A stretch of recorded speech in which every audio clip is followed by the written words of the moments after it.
Buongiorno a tutti, e buona domenica. È un onore e un privilegio essere qui questa mattina. Non siamo qui presenti tantissimi, ma confidiamo che si collegheranno tante persone questa mattina per poter fare quello che il Signore ha da dirci quest'oggi. Volevo dare il benvenuto a chi è qui fisicamente, ma soprattutto dare il benvenuto a chi ci seguirà online, anche questa domenica in diretta su YouTube, soprattutto ai fratelli e alle sorelle che non possono essere qui questa mattina. Parlo dei fratelli e delle sorelle di Mantova, che la Lombardia zona rossa è chiusa, per cui non si possono spostare. Un forte abbraccio a loro, ma soprattutto un forte abbraccio anche ai fratelli e sorelle delle chiese di Conegliano, di Treviso, di Belluno e di Padova.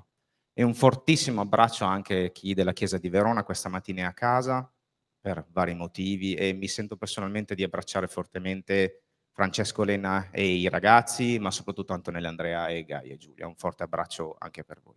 Questa mattina volevo introdurre il culto leggendo dal libro degli Atti degli Apostoli. Al capitolo 21 leggeremo 6 versetti, dal versetto 31 al versetto 36 e poi pregheremo insieme.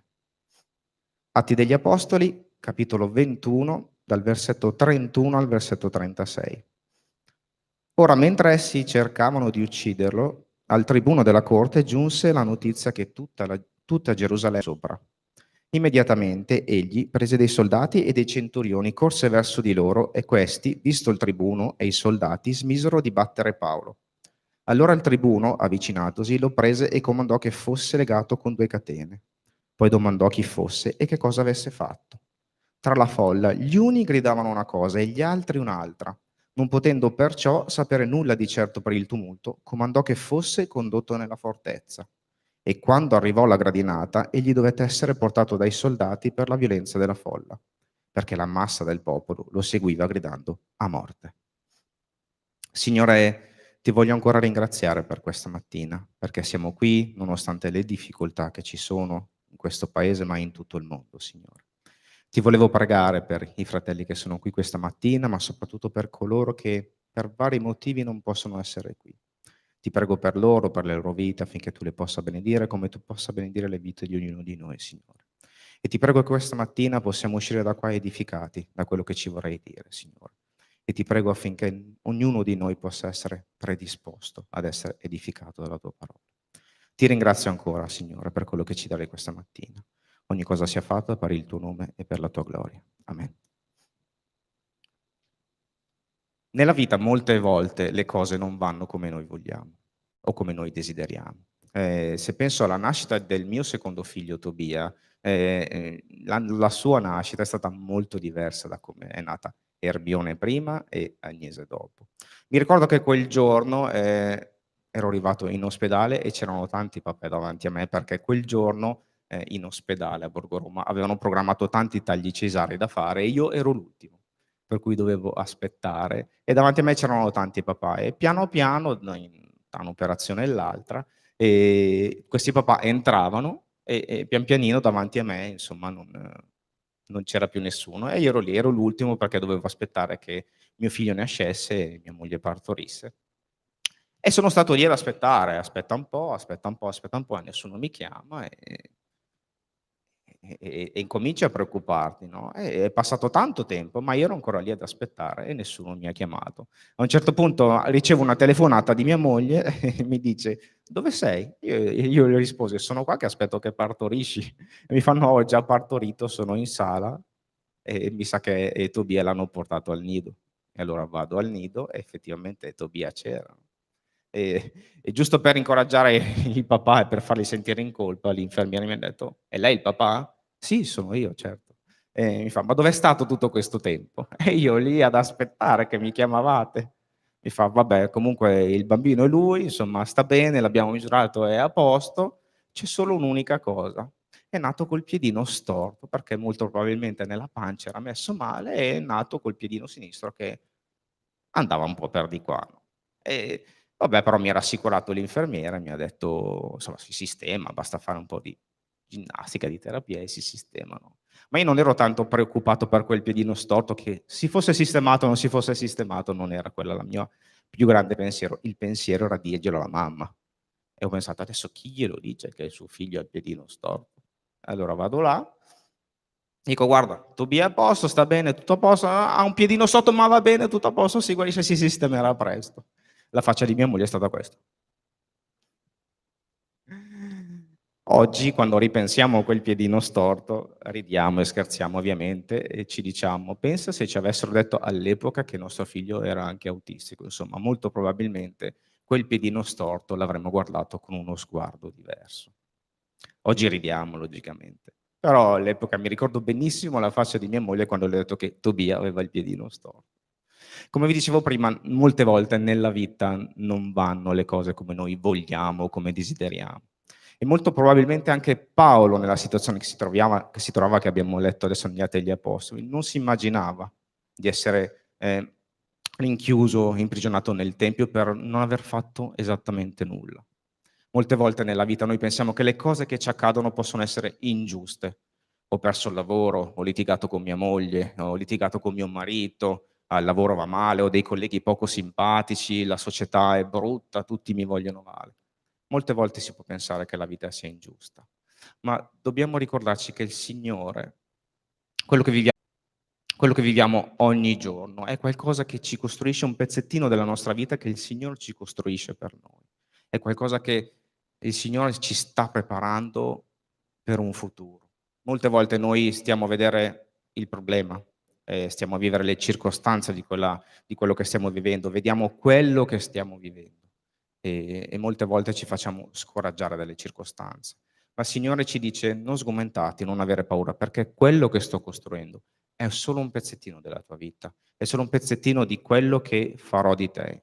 Il Signore non ci dice perché noi stiamo vivendo una tribolazione, una tempesta, qualcosa di brutto. Il Signore non ci sta dicendo e non ce lo dice perché oggi magari siamo a casa che abbiamo il Covid o non possiamo uscire perché la nostra regione è chiusa, ma ci dà una grande rassicurazione, ci dice: "Non sgomentarti, perché io mi prenderò sempre cura di te, perché ti amo e il mio futuro per te è grandioso immensamente." Dio è in controllo delle nostre vite e dobbiamo ricordarcelo sempre, soprattutto quando viviamo la tempesta. Dio è in controllo. Come dicevo prima, molte volte noi ci facciamo prendere dallo sgomento, ma dobbiamo ricordarci che Dio è in controllo nella nostra vita. C'è un versetto che mi accompagna da un bel po' e lo ricordo soprattutto a chi sta vivendo delle battaglie o delle prove, in questo momento che si trova in Romani al capitolo 10 al versetto 11, che dice che la scrittura dice che chi crede in lui non rimarrà deluso. In altre versioni dice che chi crede in lui, non rimarrà svergognato, ma a me mi piace pensare più questa versione, che chi crede in lui non rimarrà deluso. Molte volte nella nostra vita possiamo rimanere delusi per qualcosa, per delle aspettative che magari ci creiamo, o delusi da un'amicizia, da un rapporto, dal lavoro. Ma qui la scrittura è molto chiara, ci dice che chi crede in lui non rimarrà deluso. Il Signore ci fa una grande promessa, che chi crede in lui non rimarrà deluso. Quello che chiede lui è di avere fede. Il Signore ci chiede di avere fede, soprattutto nei momenti più peggiori della nostra vita, perché è molto facile avere fede quando le cose vanno bene. Il Signore ci dice: "Abbi fede, cammina con me", soprattutto quando le cose vanno male, soprattutto quando sei nella tempesta. Il Signore ti sta dicendo: "Cammina insieme a me con fede". Ehm Questa mattina che siamo qui in pochi, faremo dei canti particolari, non c'è il nostro solito gruppo lode, non c'è nessuno che suona lo strumento, ma avremo delle basi musicali, ecco. Però noi siamo qui lo stesso, come diceva Mario prima, che siamo in 1 o che siamo in 10 ad adorare il Signore, perché Lui ha dato la sua vita per salvare la tua. Questa mattina il primo canto che canteremo è un canto nuovo che si intitola Re dell'universo, perché il Signore è il Re dell'universo, è il Re dei re. Amen.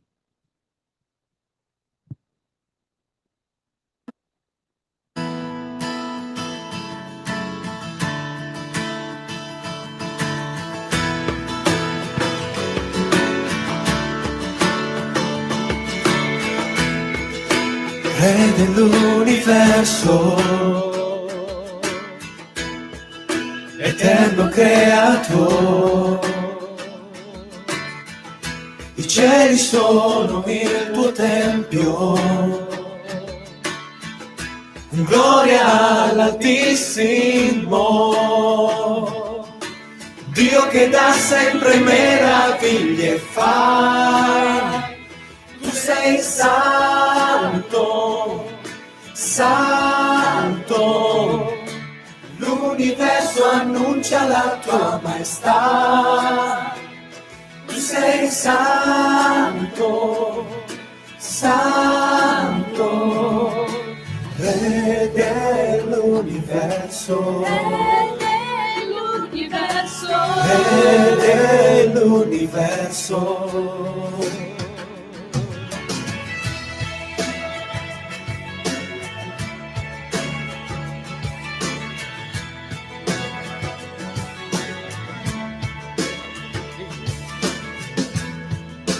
Presto al mattino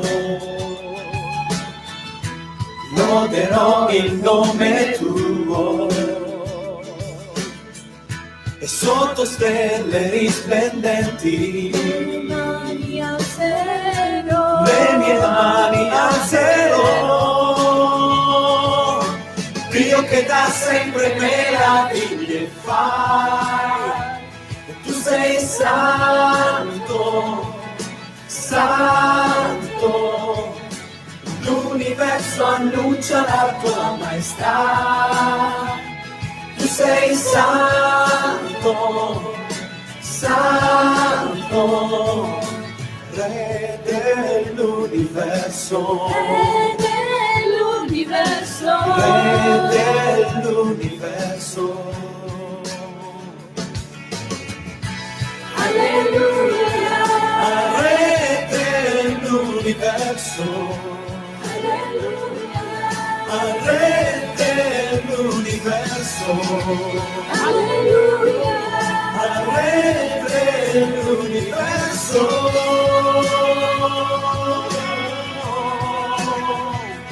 Tu sei santo, santo.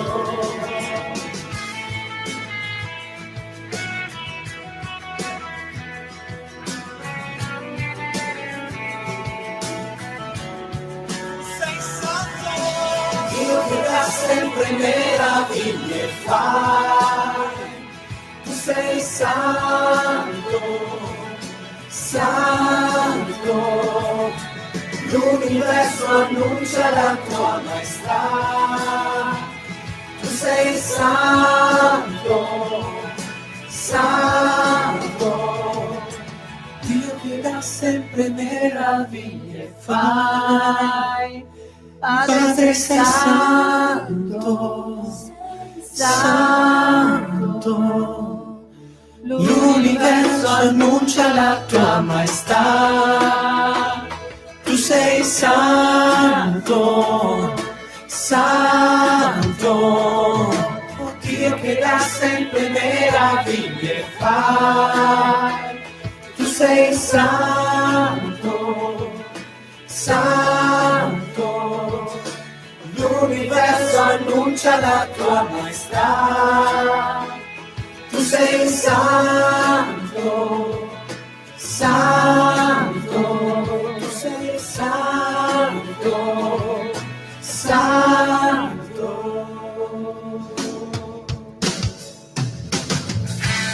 Alleluia, Re dell'universo, Re dell'universo, Re dell'universo, Re dell'universo.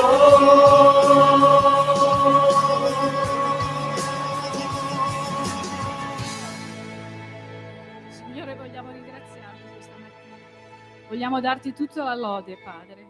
Ti ringraziamo perché fai delle meraviglie, Padre. Anche in tempi difficili tu ci sostieni. Ci dai la certezza di trovare rifugio in te, Padre, riposo nelle nostre ansie, nelle nostre fatiche, Padre, nelle nostre paure. Grazie, Padre, perché solo tu sai colmare il nostro cuore di quella pace che abbiamo bisogno. Tu solo sei il Re dell'universo, Padre.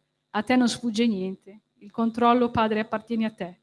E noi possiamo trovare proprio questo piccolo rifugio, Padre, Basta una piccola fede, Padre, e tu ci aiuti, Padre, ci sostieni. Ti ringraziamo, ti preghiamo, Padre, per tutti quelli che non ti conoscono ancora, Padre, che non hanno questa certezza nel cuore. Vogliamo che, Padre, in questo periodo difficile possano essere toccati i loro cuori affinché possano conoscere il vero Dio, Padre, attraverso Gesù, che è morto per i peccati di tutti noi, Padre. Ti ringraziamo per questo, nel nome di Gesù. Amen. Buongiorno a tutti, è una gioia, abbiamo degli ospiti questa mattina dall'Olanda, vero? Benvenuti, è una gioia avervi, è una gioia vedere molti di voi, molti ci stanno guardando da casa. E per continuare a lodare il Signore, io mi voglio fare una domanda. Quanti di noi abbiamo problemi? Chi ce l'ha più grandi, chi ce l'ha più piccoli, questi problemi? Se noi andiamo alla matematica, veramente matematica ci dice che un problema è un quesito che deve essere risolto. Ed è per quello che questa mattina pensavo ai diversi problemi. Quando ero a scuola c'era una cosa che non mi piaceva studiare ed erano le tabelline. Per me le tabelline erano un problema. E mi ricordo sempre una delle prime interrogazioni che avevo fatto per quanto riguardava la tabellina, la prima che mi avevano mandato era 7 per 4. Io ero abituato 2 per 2, 3 per 1, però 7 per 4 era molto in là. E c'erano due modi di poter risolvere un problema. La maestra mi aveva insegnato che c'era un modo più lungo o più complicato. 7 per 4 non era niente altro che ripetere 4 volte 7. E questo è il percorso lungo, 7 più 7 più 7 più 7, e ne fa 28, bravi. Nessuno bocciato questa mattina. Però se noi conosciamo le tabelline, c'è un metodo molto più semplice. Ed è 7 per 4 fa 28. Per il solo fatto che l'ho studiato e perché lo so. Sapete, con Dio è così, uguale. Ci sono due modi di poter risolvere i problemi della vita. In un modo lungo e complicato o in un modo semplice. Quando noi andiamo a Dio, Lui risolve tutto in modo molto semplice.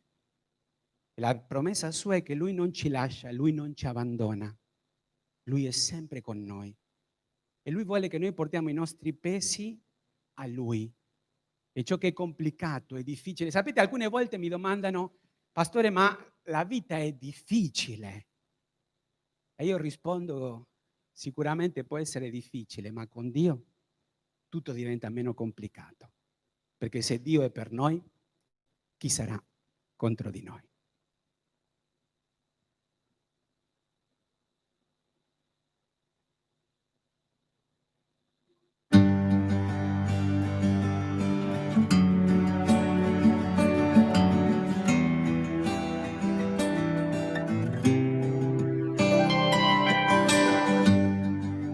C'è chi dice che la vita è difficile, ma io rispondo che con te tutto è possibile. Ogni problema che mi sembrava insuperabile, io l'ho portato a te, sotto in modo semplice. L'hai risolto in modo semplice.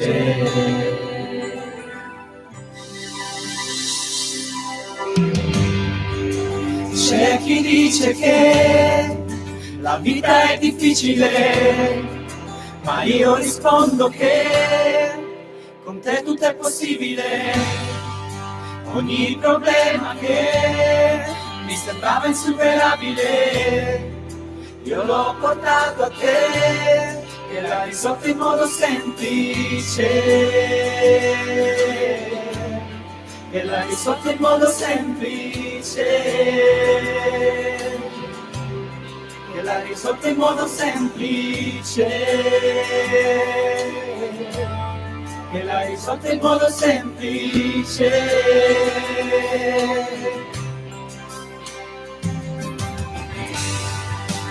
Ovunque starò, ovunque andrò, tua lode sarà nel mio cuore, Signore. Ovunque starò, ovunque io andrò, la tua lode sarà nel mio cuore, Signore.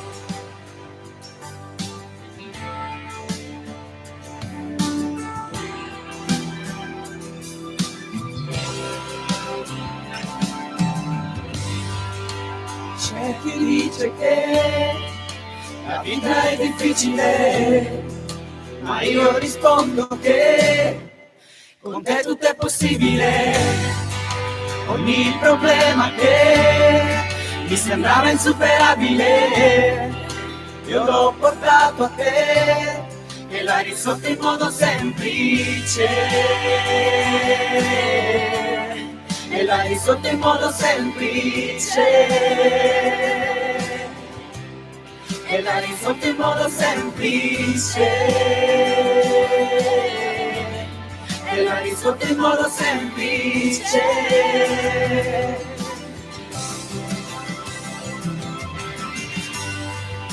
Ovunque starò, ovunque io andrò, la tua lode sarà nel mio cuore, Signore. Ovunque starò, ovunque io andrò, la tua lode sarà nel mio cuore, Signore. Ovunque starò, ovunque io andrò, la tua lode sarà nel mio cuore, Signore. Ovunque starò, ovunque io andrò, la tua lode sarà nel mio cuore, Signore.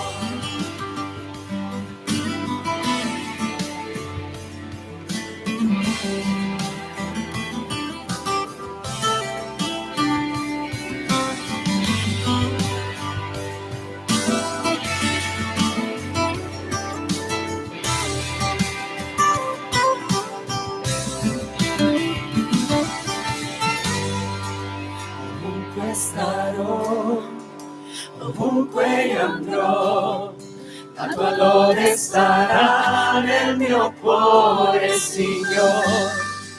Ovunque starò, ovunque io andrò, la tua lode sarà nel mio cuore, Signore. Ovunque starò, ovunque io andrò, la tua lode sarà nel mio cuore, Signore. Ovunque starò, ovunque io andrò, la tua lode sarà nel mio cuore, Signore. C'è chi dice che la vita è difficile, ma io rispondo che con te tutto è possibile. Pensare ai problemi sicuramente ci porta a pensare anche al cielo. Quando un giorno saremo alla presenza di Dio, e la Bibbia dice che lì non ci saranno più lacrime, non ci sarà più dolore, non ci saranno più problemi, non ci sarà più il coronavirus. Saremo alla presenza di Dio. Ed spesse volte come pastore mi fanno questa domanda: pastore, ma che lingua si parlerà nel cielo? Ok? Allora, magari domando un po' ai miei colleghi qua. Marco, secondo te, qual è la lingua che si parlerà nel cielo?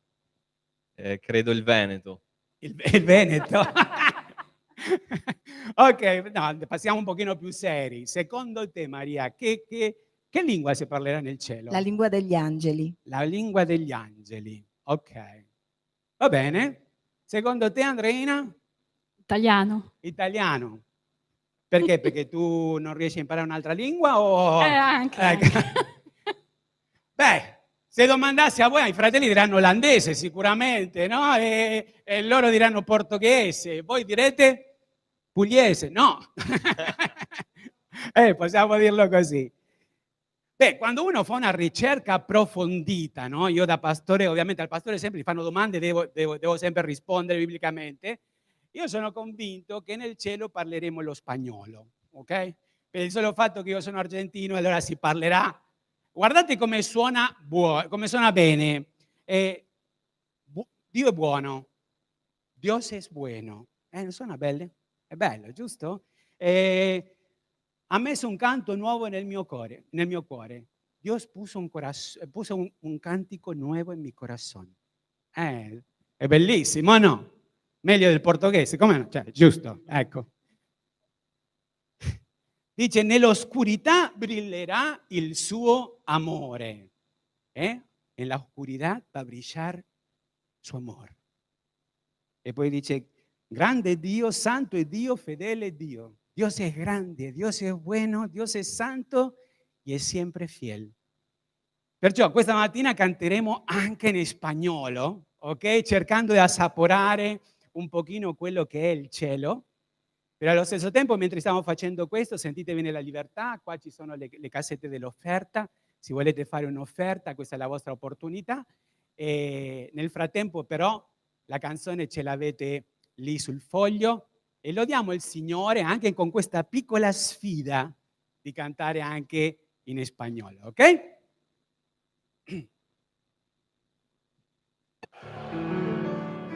Buono è Dio, santo Egli è, ha messo un nuovo canto dentro del mio cuore, grande è Dio, santo Egli è, nella oscurità brillerà il suo amore, grande è Dio, santo Egli è, fedele.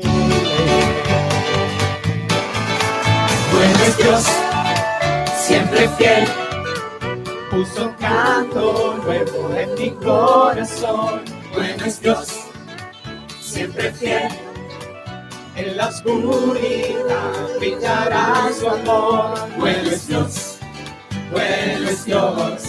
siempre fiel.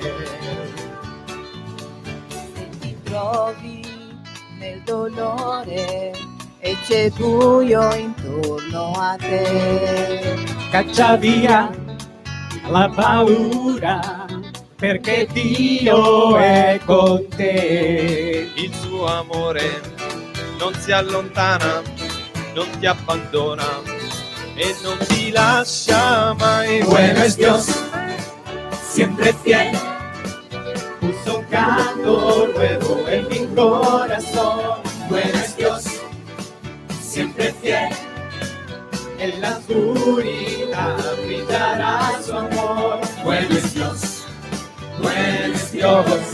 siempre fiel. Anche se non meritavo, il suo sangue versò per me. Mi ha donato la vita eterna e adesso posso raccontare che il suo amore mi ha salvato, starò con lui per l'eternità. Bueno es Dios, siempre fiel, puso un canto nuevo en mi corazón. Bueno es Dios, siempre fiel, en la oscuridad brillará su amor. Bueno es Dios, siempre fiel. non riesco a capire i tuoi piani per me, ma mi fido di te e posso dirvi chiaramente che Bueno es Dios, siempre fiel, puso un canto nuevo en mi corazón. Bueno es Dios, siempre fiel, en la oscuridad brillará su amor. Bueno es Dios, Tú eres Dios, siempre fiel.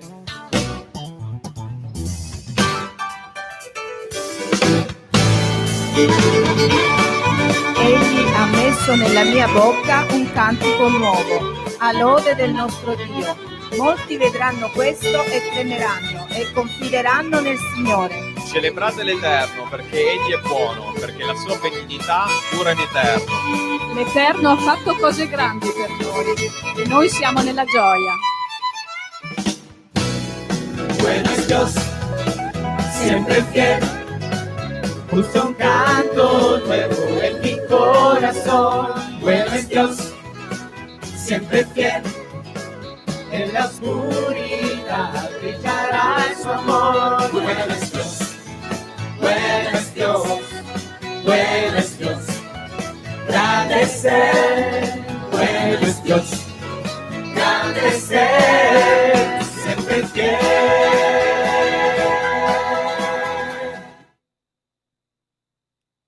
Padre, ti voglio ringraziare questa mattina, grazie per questo momento di lode, ti ringrazio anche per i doni, Signore, che sono stati appena donati a te. Voglio pregare affinché possiamo ricordarci, Signore, come tuoi figli, che tutto ciò che abbiamo è per merito tuo e nulla che abbiamo, Signore, oggi è perché ce lo siamo guadagnati noi, ma perché tu ce l'hai donato. Ti voglio ringraziare per questo e chiedere affinché possiamo veramente vivere con questo pensiero. Nel nome tuo santo. Amen. Arrivando a quest'ultimo canto, viviamo in una società in cui sempre uno vuole scavalcare per poter essere alla cima, per poter essere soprattutto. Uno sempre vuole il luogo di privilegio o allo stesso tempo il luogo che mi porta più benefici. E vivendo in questa società, a volte alcuni si calpestano l'uno l'altro per proprio arrivare a quei posti più alti. La storia ci racconta di una donna che lei aveva conquistato il posto più alto, perché un giorno lei si preparò per adorare il Signore Gesù. E con tutti i suoi risparmi prese un recipiente di alabastro e lo riempì di un profumo, di un olio costosissimo. E lei, arrivando davanti al Signore Gesù Cristo, lo ruppe e lo versò ai piedi del Signore Gesù. Questo mi insegna che l'adorazione non capita, l'adorazione va preparata come quella donna. E lei arriva ai piedi del Signore Gesù perché lei aveva capito che non c'era un posto più alto o un posto più grande se non quello di stare ai piedi del Signore Gesù. Sembra un controsenso, vero? Ai piedi del Signore Gesù perché è il posto più alto, perché è il posto più grande. Se noi stiamo cercando un posto alto o grande per la nostra vita, lo troverai sicuramente in ginocchio ai piedi del Signore Gesù.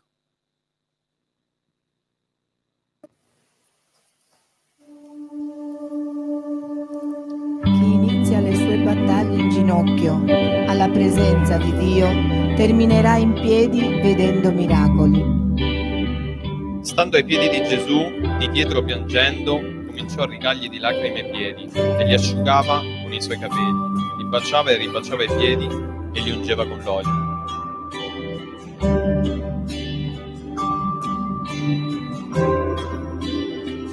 Ai tuoi piedi arde il mio cuore, ai tuoi piedi ti dono ciò che sono, luogo sicuro, solo le tue mani, dove nessuno mi può giudicare.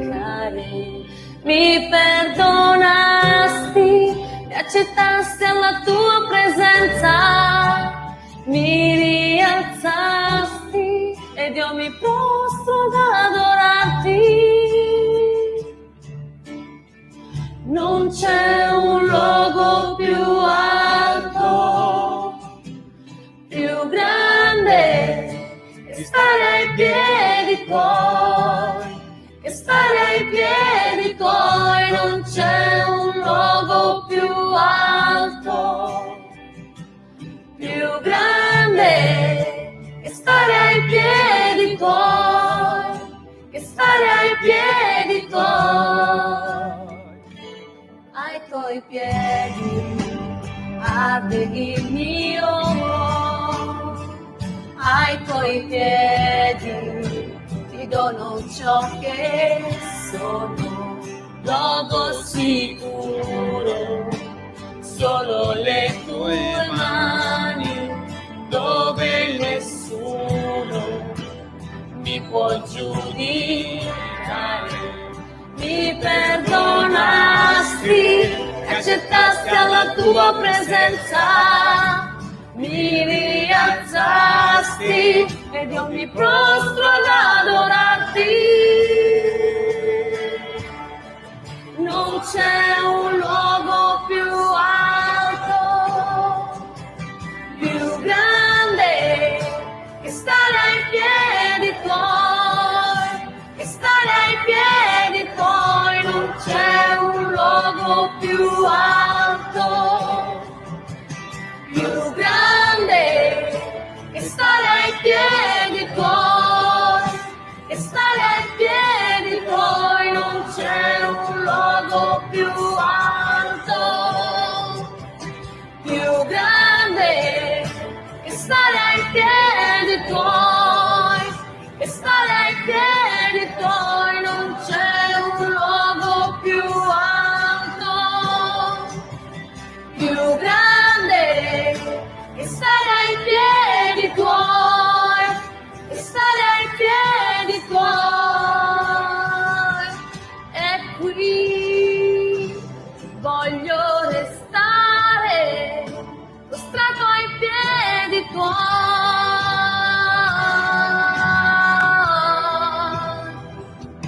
E qui voglio restare ai piedi di Cristo.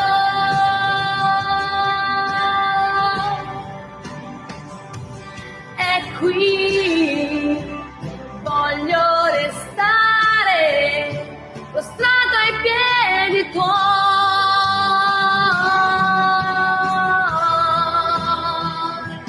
E qui voglio restare ai piedi di Cristo.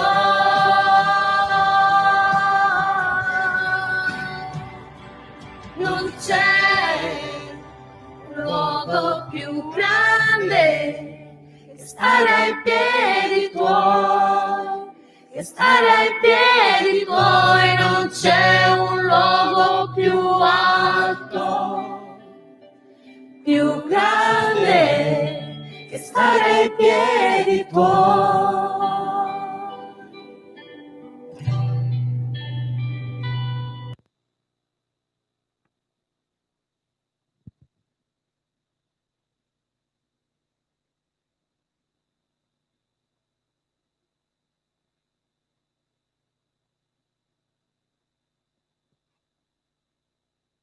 Signore, vogliamo ringraziarti per l'opportunità che ci dai ancora questa mattina per poter lodare, glorificare e onorare il tuo nome.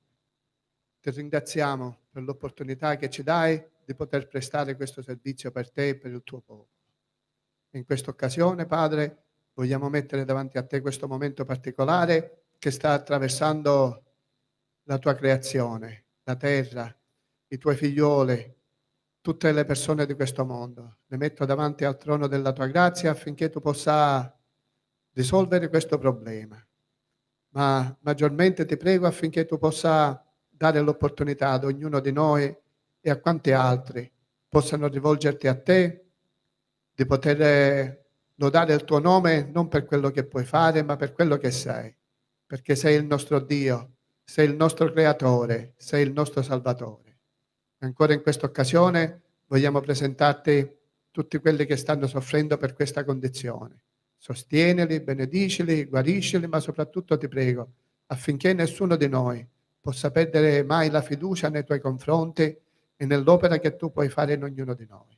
Ancora ti voglio presentare la predicazione di questa mattina affinché ognuno di noi possa attingere dalla fonte che tu ci hai messo davanti, l'acqua viva che potrà dissetare il nostro cuore, la nostra anima e possa darci, Signore, la possibilità di mettere in pratica quello che tu ci hai insegnato e quello che ci darai da fare.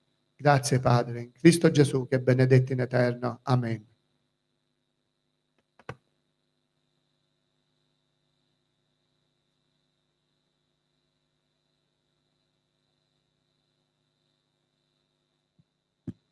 Grazie mille al nostro gruppo di lode. È venuto il momento di ascoltare quello che il Signore avrà da dirci questa mattina, per cui adesso è il turno del pastore Mario, che sicuramente avrà tante cose da dirci questa mattina per poter edificare le nostre vite.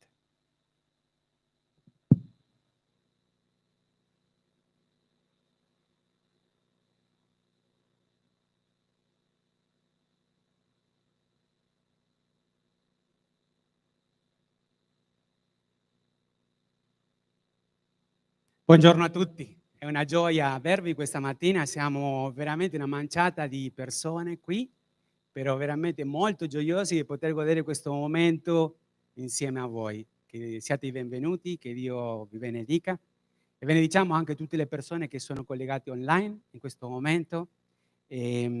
Sicuramente è la gioia di sapere che un giorno non avremo mai più questo problema quando saremo alla presenza di Dio.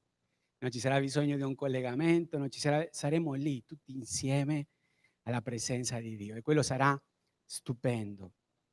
E per tutti coloro che stanno pregando per il pastore Caio e sua moglie, ormai sono negativi. Cioè, suona brutto da dire un pastore che è negativo, vero? Però sono quelle cose che sono positive, ok? Ringraziamo il Signore, ringraziamo tutti coloro che hanno pregato per lui, per Astrid e anche per tutti coloro che stanno lottando con questa malattia. Ne abbiamo un bel gruppo dentro delle chiese Agapi, perciò ringraziamo il Signore che Dio ci dia la forza, ok, di affrontare questo momento che non lo stiamo vivendo soltanto noi, ma la nostra nazione e il mondo intero. Perciò grazie per la preghiera e continuiamo a farlo.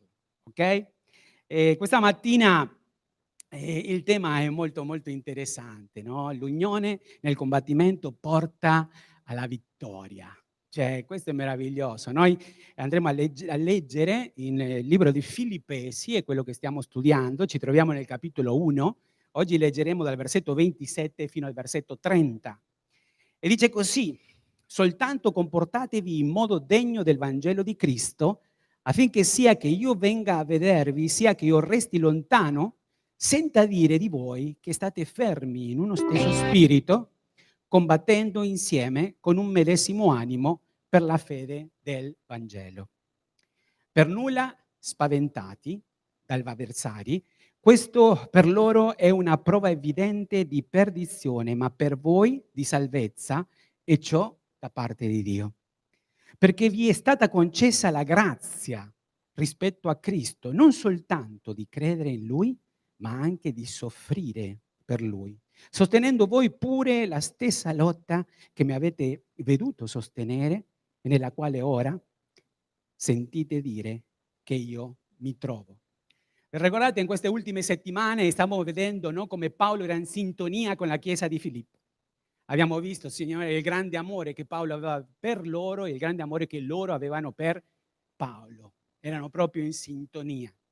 Poi abbiamo visto che le catene di Paolo erano di benedizione perché portavano al progredire del Vangelo. Ed ecco così che arriviamo al versetto 27. E dice soltanto, è conseguenza di tutto quello che è stato detto fino adesso. E dice soltanto comportatevi. No? Questo lo diciamo spesse volte ai nostri figli, o no? Comportati bene, mi raccomando. E se noi studiamo questa parola in italiano, significa modo di condursi dell'individuo rispetto all'ambiente in cui si trova e alla persona con cui è a contatto. Un sinonimo potrebbe essere contegno oppure condotta. Però quando noi studiamo questa parola un pochino più in profondità e la andiamo a vedere nell'originale, la parola in greco è la parola politeumai. Certo non ci dice molto così, vero? Però il suo significato è molto profondo perché dice siate cittadini, anzi esercitate la vostra cittadinanza. Cioè, quando Paolo usa questa parola, che si usa soltanto 2 volte in tutta la Bibbia, voi la troverete in Filippesi, la troverete nel libro degli Atti, capitolo 23, versetto 1, quando dice: Paolo, fissato lo sguardo sul Sinedrio, disse: fratelli, fino ad oggi mi sono condotto davanti a Dio in tutta buona coscienza. Quella parola condotto è la stessa parola che in italiano viene tradotta come comportarsi, che poi nell'originale è la parola che abbiamo detto, poliotemai. E allora che cosa voleva dire Paolo con questo siate cittadini? Sicuramente non si riferiva ad essere cittadino italiano, spagnolo, romeno, stava parlando di qualcosa che andava al di là. Perché ognuno di noi cittadini rappresentiamo la nostra nazione dovunque noi andiamo, o no? Quando noi no, veniamo da un'altra nazione e veniamo, per esempio, in Italia, io mi auguro che ognuno di noi faccia fare una buona figura alla sua nazione di origine. Quanto è triste quando si sente che persone di fuori sono venuti da noi e hanno creato del danno, vero? Non è quello che noi pretenderemmo di vedere in un buon cittadino. Paolo va al di là di quella parola perché poi lui lo spiegherà nel capitolo 3, versetto 20, sempre del libro di Filippesi. Quanto a noi, la nostra cittadinanza è nei cieli, da dove aspettiamo anche il Salvatore Gesù Cristo, il Signore. Allora, quello che lui stava dicendo, cioè, voi siete cittadini celesti e voi vivete in questa terra, però qua siete soltanto che stranieri, perché la vostra cittadinanza dov'è? Nei cieli. È lì che noi un giorno andremo a vivere per tutta l'eternità. È lì che, come abbiamo detto, non ci sarà più lacrima, non ci sarà più dolore, non ci sarà più malattia, non ci sarà niente di quello, ma non ci saranno nemmeno tutte quelle cose negative che porta il peccato. E allora Paolo dice: comportatevi da cittadini, questo è quello che voi dovete fare. E poi continua, dice: degno del Vangelo di Cristo, degno, ritenuto o giudicato meritevole del Vangelo di Cristo. Cioè, che cosa è il Vangelo di Cristo? Vedete se mi faccio aiutare? In pochi secondi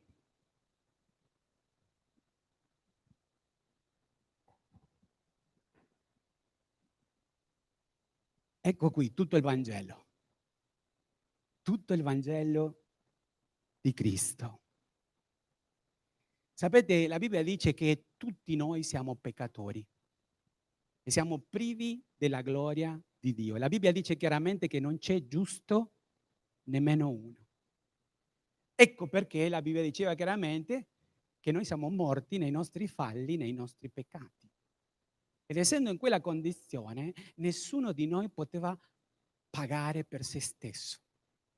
Ci serviva uno che non fosse peccatore. Ecco perché dal cielo è venuto il Signore Gesù Cristo, qui sulla terra. Ha vissuto in mezzo a noi, è stato provato in tutto e tentato in tutto. E lui non peccò. Ed è per quello che lui poteva diventare il sostituto perfetto. Nel libro di Giovanni, vi ricordate, c'è un momento che Giovanni Battista fa una quotazione riguardo al Signore Gesù Cristo. Ecco l'agnello di Dio che toglie il peccato del mondo. Nell'Antico Testamento, quando si compivano dei peccati, bisognava fare un sacrificio di un animale perfetto e con il versamento di sangue che cosa si faceva? Si copriva il peccato. Però quando è arrivato il Signore Gesù Cristo non avrebbe più coperto il peccato, ma lui avrebbe cancellato il peccato. Ed è per quello che il Signore Gesù Cristo, lo diciamo spesse volte, lui ha occupato il nostro posto. Ma dov'è che lui ha occupato il nostro posto?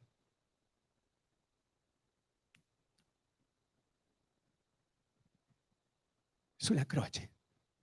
Perché la Bibbia diceva che senza versamento di sangue non c'è remissione di peccato. Ecco il sostituto perfetto. Ecco colui che toglie il peccato del mondo. La cosa stupenda di questo messaggio è che siamo a metà della storia. Perché se voi vi ricordate, il Signore Gesù Cristo non è rimasto sulla croce. Il Signore Gesù Cristo è stato tolto di quella croce. Molti tuttora oggi ce l'hanno appeso sulla croce. Lui non è più nella croce. Perché? Perché poi l'hanno messo in una tomba. E al terzo giorno lui risuscitò. Lui risuscitò. E la Bibbia dice chiaramente che chi crede in lui, anche se è morto, vivrà. Perché lui dice chiaramente: io sono la resurrezione e la vita. Perciò attraverso questo gesto il Signore Gesù Cristo ha risolto il problema del peccato, ma attraverso la sua resurrezione lui ha risolto il problema dell'eternità. E la Bibbia dice che chiunque crede in lui, anche se è morto, vivrà. Certo, la gente fa di tutto per poter conquistarsi un pezzo di eternità. Per Efesini capitolo 2, versetto 8 e 9 ti dice chiaramente che non è in virtù d'opere affinché nessuno se ne vanti. Ed è per quello che lui, dopo che ha risuscitato, se n'è andato in cielo. I discepoli erano completamente preoccupati. Perché? Lui se ne va, ci lascia da soli. E lui dice: non vi preoccupate, perché io non vi lascio orfani, vi lascio il Consolatore, cioè lo Spirito Santo. È per quello che in Giovanni 14 lui dice: il vostro cuore non sia turbato, credete in Dio, credete anche in me, nella casa del Padre mio ci sono molte dimore, se non fosse così ve l'avrei detto, io vado a preparare un posto per voi. Ed è proprio quello che sta facendo Dio per noi oggi. Sta preparando un posto per noi. Però questo stesso Gesù che avete visto andare via, un giorno ritornerà. E quando ritornerà, porterà con sé la Chiesa. La Chiesa non è questo edificio. La Chiesa non è nessun edificio. La Chiesa siamo noi, le persone che hanno creduto a questo Vangelo. Poiché Dio ha tanto amato il mondo che ha dato il suo unigenito figliolo affinché chiunque crede in Lui non perisca, ma abbia vita eterna. Ma perché l'ha fatto?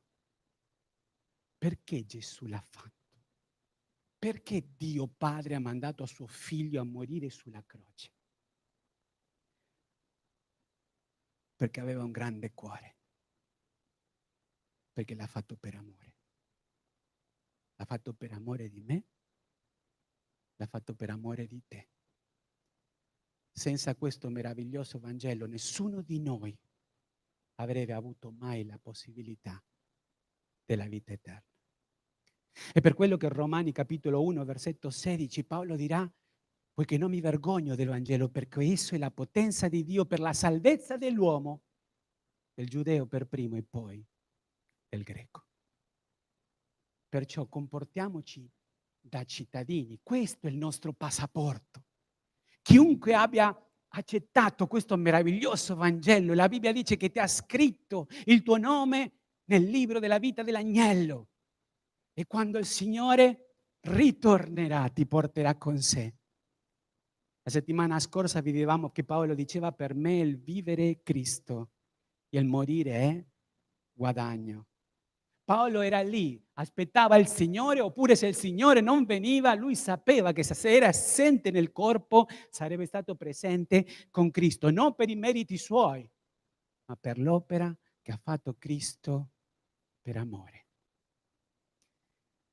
Perciò parlo a tutti quanti noi. Questo è il nostro passaporto, ma la nostra cittadinanza è nei cieli. Comportiamoci come cittadini del cielo, dove tutto è amore, benignità, bontà, mansuetudine, perfezione, completezza. Eppure i filippesi erano bravi, ma sempre mancano dei gradini per migliorare. Mentre stiamo ancora qui, lottiamo contro Satana, il mondo e la carne e la grande opposizione. Perciò Paolo dice una cosa molto interessante, perché lui dice soltanto comportatevi in modo degno del Vangelo, e poi dice una frase stupenda: sia che io venga a vedervi, ossia che io resti lontano. Sia che io venga a vedervi, ossia che io resti lontano. Questa mattina io so che ci manca molto la presenza di tutti i nostri fratelli, vero? Però quanto è bello sapere che anche se non sono qui, giusto? Tutti quanti noi siamo gioiosi di avere i nostri fratelli in Cristo, però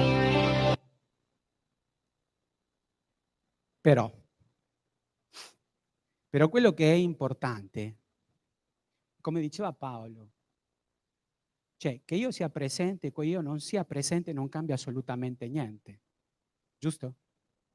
Perché quello che voi dovete vivere, la vostra cittadinanza, la dovete vivere con Dio e per Dio. Non perché io, Paolo, vi sto guardando. E questa mattina c'è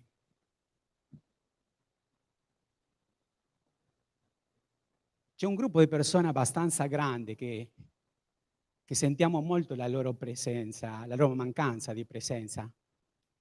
Questa mattina abbiamo visto Denise, ok? Che sicuramente ci ha incoraggiato con questa canzone, che non può essere qui, anche in qualche maniera è stata qui. Però c'è un bel gruppo nella Lombardia, no? E se io leggessi, per esempio, i saluti che Paolo scrive, no, nel libro dei Filippesi, forse direbbe così: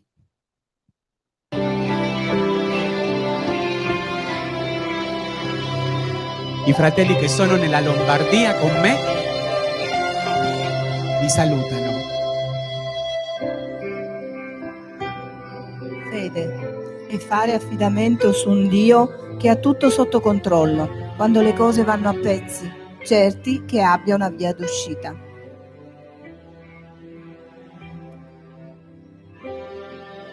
Quello che non puoi risolvere agendo, parlando, fallo pregando. Dio ti benedice, dove non trovi una soluzione in piedi, la trovi in ginocchio. Infatti Dio farà per te quello che non puoi fare tu.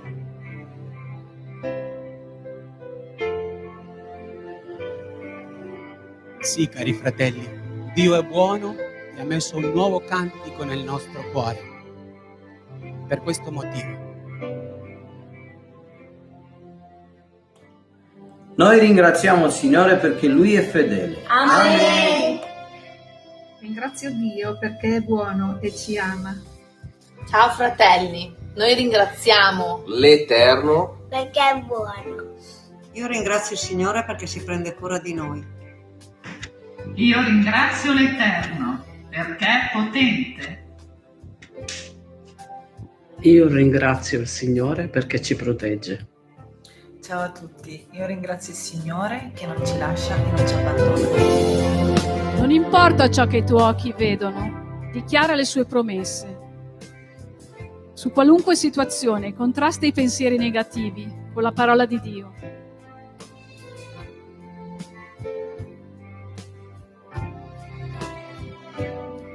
Dio è buono, anche nel momento più buio. Brillerà la sua luce. Grande è Dio e sempre fedele. Una chiesa in ginocchio è più potente di un esercito in piedi.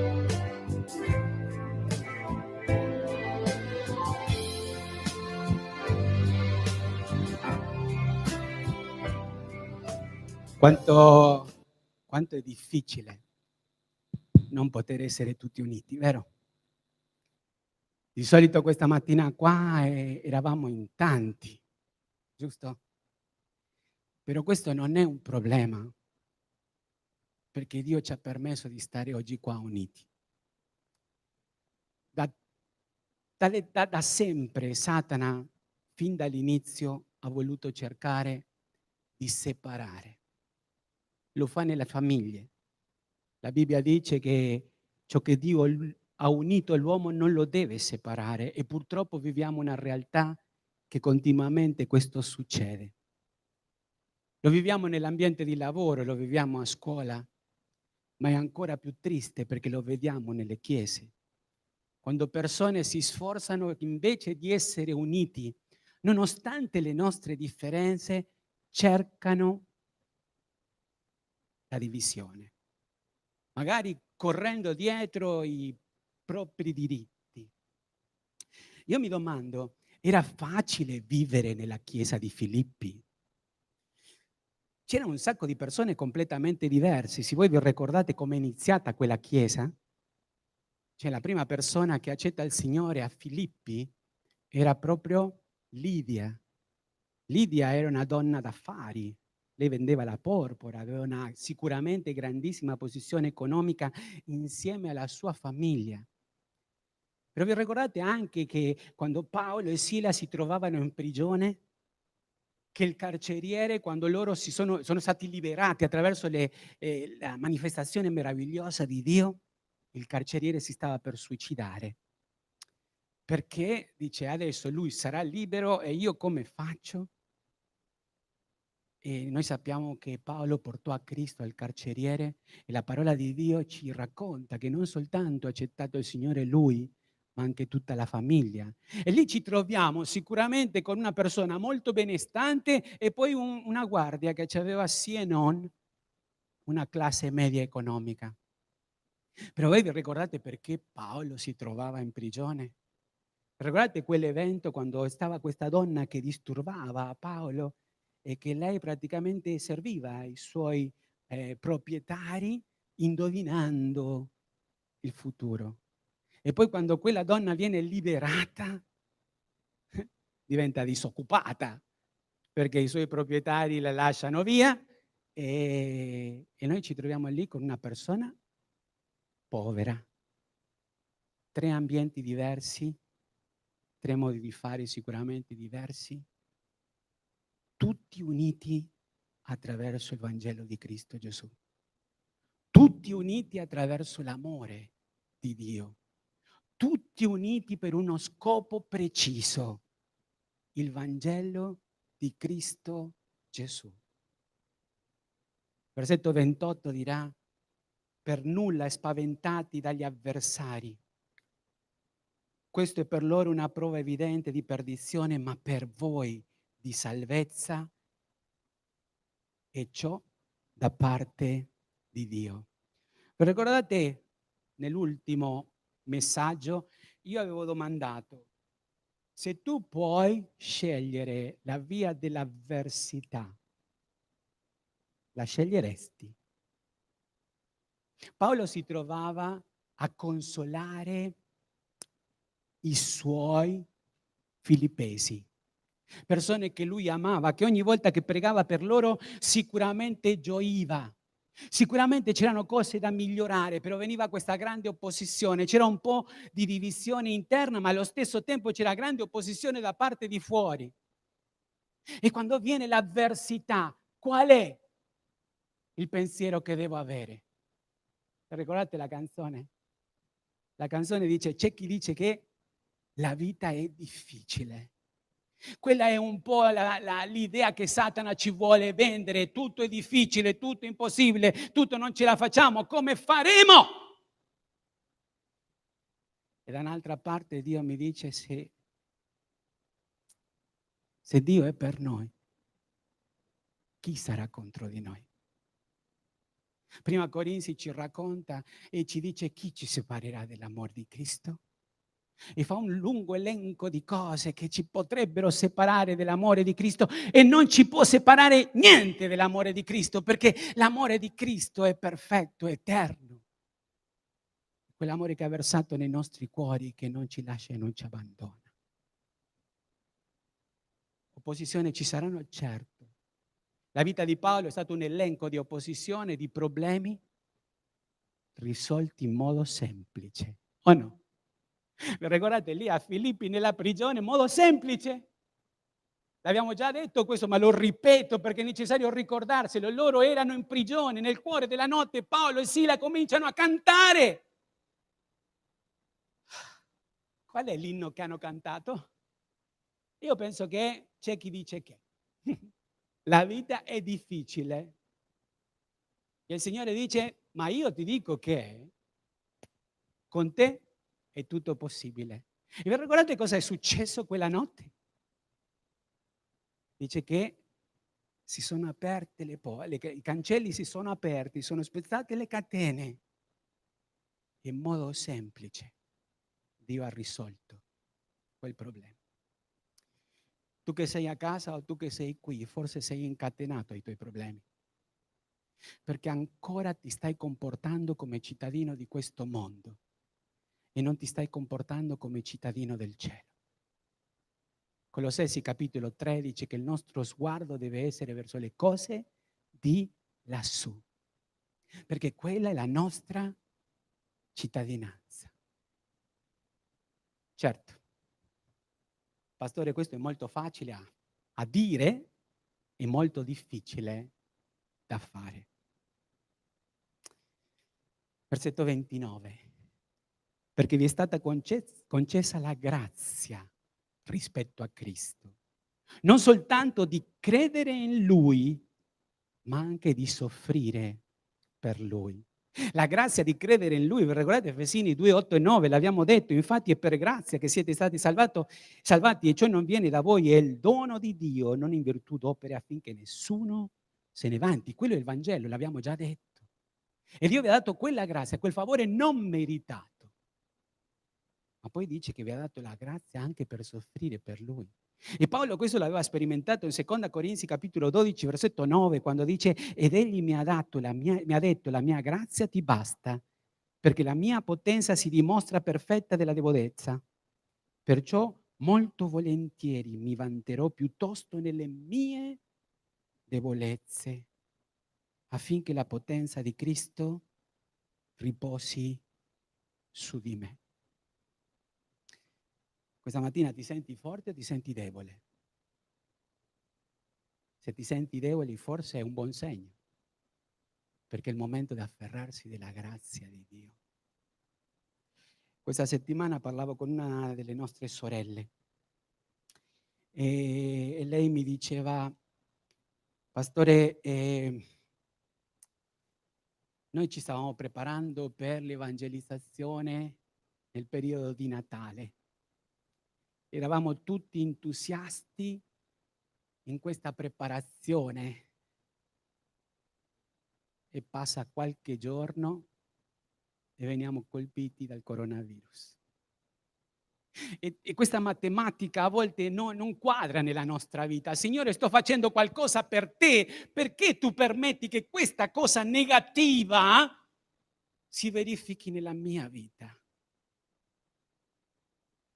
Ti ricordi le catene di Paolo che portavano benedizione? Paolo era in prigione, ma per motivo di Cristo Gesù. E se tu sei incatenato a qualunque problema, ricordati che Romani, capitolo 8, versetto 28, è in vigore.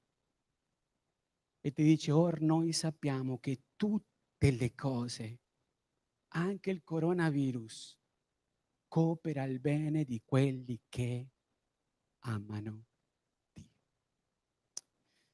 Perciò Paolo conclude dicendo, sostenendo voi pure la stessa lotta che mi avete veduto sostenere, nella quale ora sentite dire che io mi trovo. Vi ricordate? Queste lotte che lui stava affrontando erano in Atti capitolo 16. Paolo si era trovato lì a Filippi in prigione per una causa ingiusta. E Dio manifestò il suo potere facendolo uscire liberamente.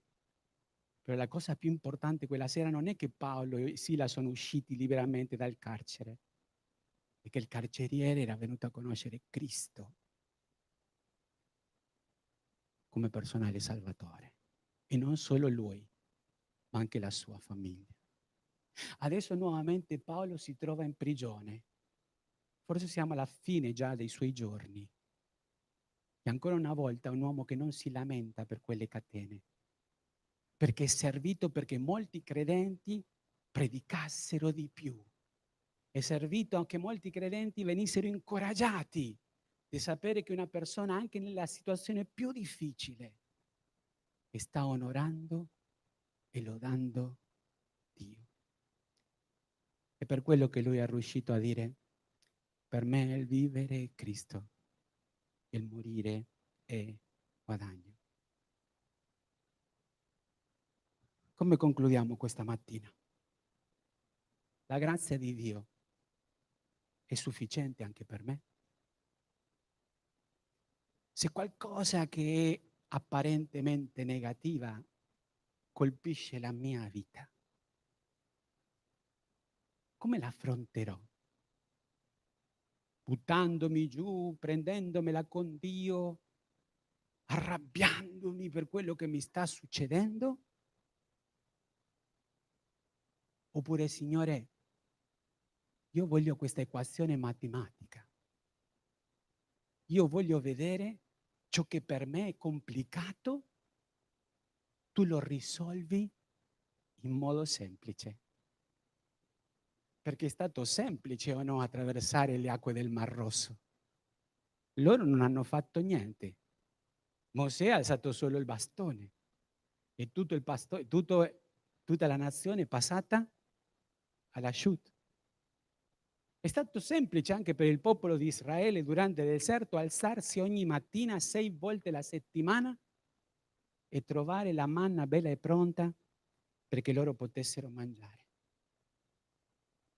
È stato semplice anche quel giorno che i discepoli erano preoccupatissimi perché ormai era tardi, la gente era tantissima. E hanno detto al Signore: mandali via.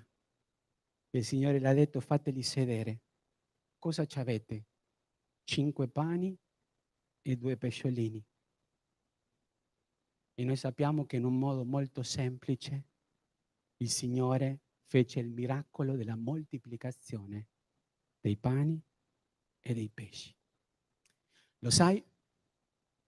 Questo Dio è lo stesso tuo Dio, è lo stesso mio Dio.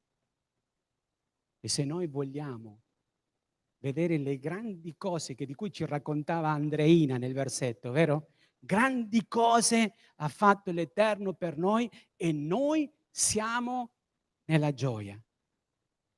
Dobbiamo tornare al versetto 27 e afferrati della grazia di Dio: Signore, io voglio vivere come un cittadino del cielo. Sì, in questo mondo. Infatti il Signore Gesù Cristo ha pregato per noi e Lui ha detto al Padre: Padre, io ti chiedo per loro. Io non ti chiedo che tu li tolga dal mondo, ma che tu li preservi dal mondo. Cristo per noi già ha fatto la sua parte. Ci ha provveduto il Vangelo, ci ha donato lo Spirito Santo, ci ha dato la parola di Dio, ci ha dato la Chiesa. Abbiamo tutto con il passaporto che abbiamo di poter vivere con Dio e per Dio. Ma se non stai vivendo in questa maniera, ti stai attaccando sempre di più alle cose terrene. Sicuramente sarà molto miserabile la tua vita, perché quello che c'è lassù non c'è paragone. Preghiamo. Signore, io ti voglio ringraziare per il tuo amore.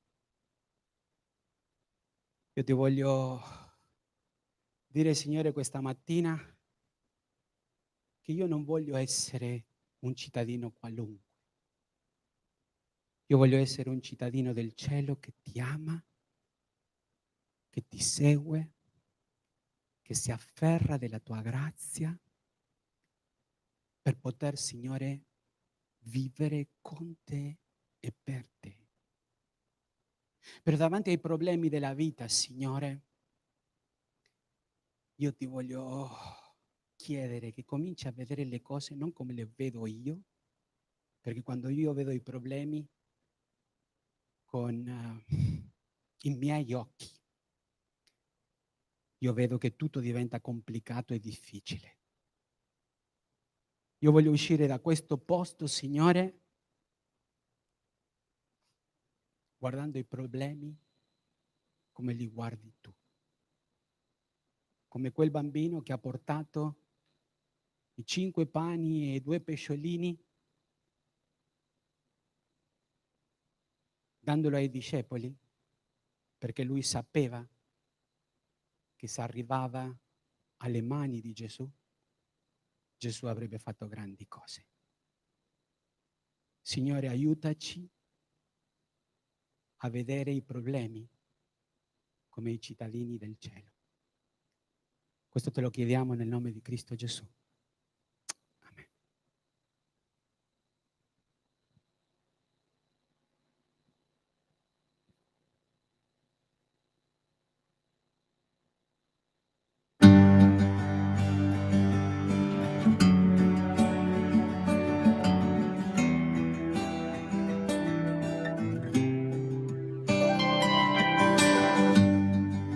C'è chi dice che la vita è difficile, ma io rispondo che con te tutto è possibile. Ogni problema che mi sembrava insuperabile, io l'ho portato a te, sotto in modo semplice. Sotto in modo semplice.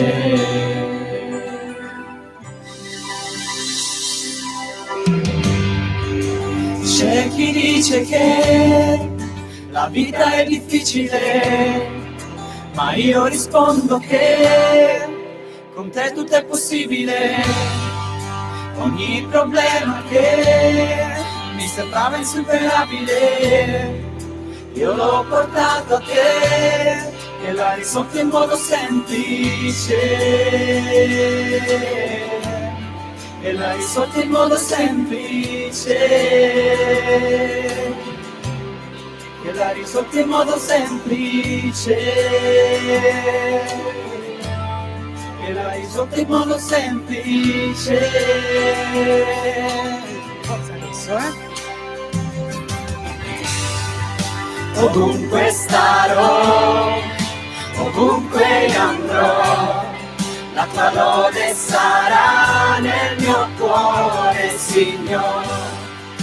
Ovunque starò, ovunque andrò, la tua lode sarà nel mio cuore, Signore.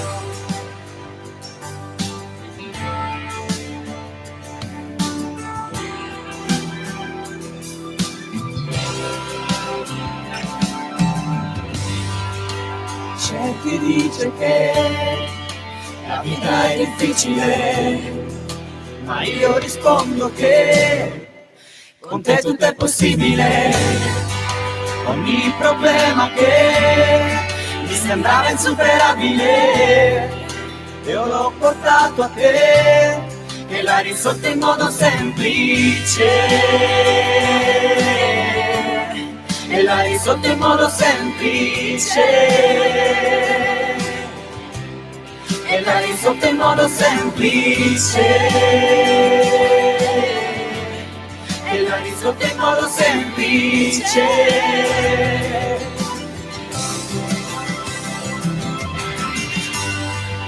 Ovunque starò, ovunque andrò, la tua lode sarà nel mio cuore, Signore.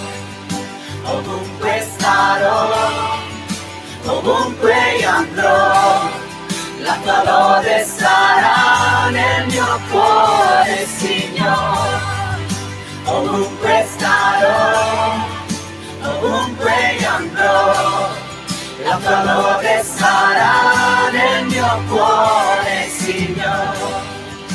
Ovunque starò, ovunque io andrò, la tua lode sarà nel mio cuore, Signore.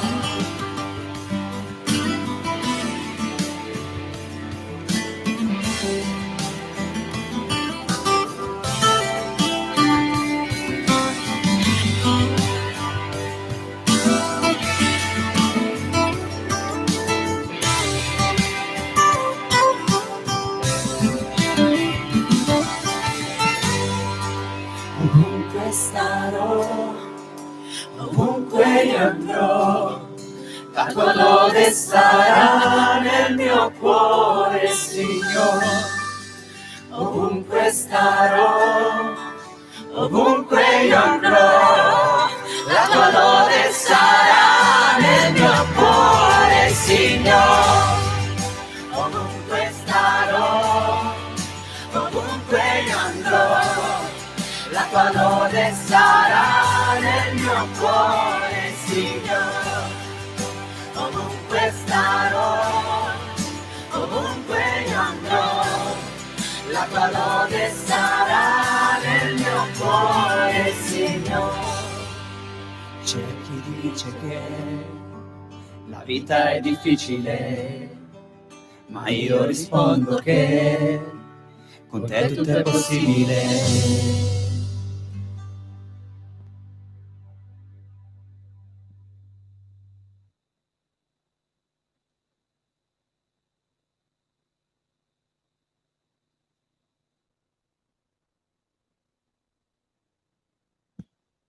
Grazie Pastore Mario. Vi auguro una buona domenica, una buona rimanente domenica, una buona settimana e che possa essere una settimana dove davanti alle difficoltà, davanti alle tempeste, ai momenti difficili, possiamo ricordarci come il Signore ha ricordato a Paolo: la tua grazia ti basta.